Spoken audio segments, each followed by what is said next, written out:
C'était à Bethléem à la pointe du jour. L'étoile venait de disparaître.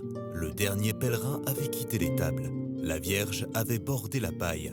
L'enfant allait dormir enfin. Mais dort-on la nuit de Noël? Doucement, la porte s'ouvrit, poussée, eût-on dit, par un souffle plus que par une main.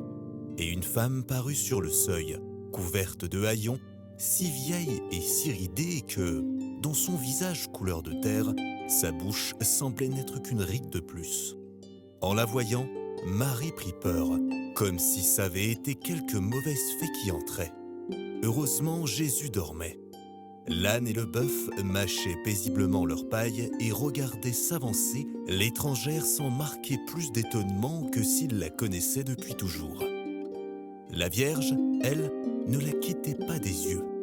Chacun des pas qu'elle faisait lui semblait long comme des siècles.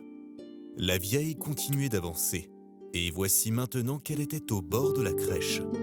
Grâce à Dieu, Jésus dormait toujours. Mais dort-on la nuit de Noël? Soudain, il ouvrit les paupières, et sa mère fut bien étonnée de voir que les yeux de la femme et ceux de son enfant étaient exactement pareils et brillaient de la même espérance. La vieille alors se pencha sur la paille, tandis que sa main allait chercher dans le fouillis de ses haillons quelque chose qu'elle sembla mettre des siècles encore à trouver. Marie la regardait toujours avec la même inquiétude.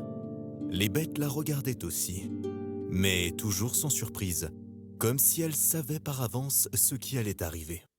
Enfin, au bout de très longtemps, la vieille finit par tirer de ses hardes un objet caché dans sa main, et elle le remit à l'enfant. Après tous les trésors des mages et les offrandes des bergers, quel était ce présent? D'où elle était, Marie ne pouvait pas le voir.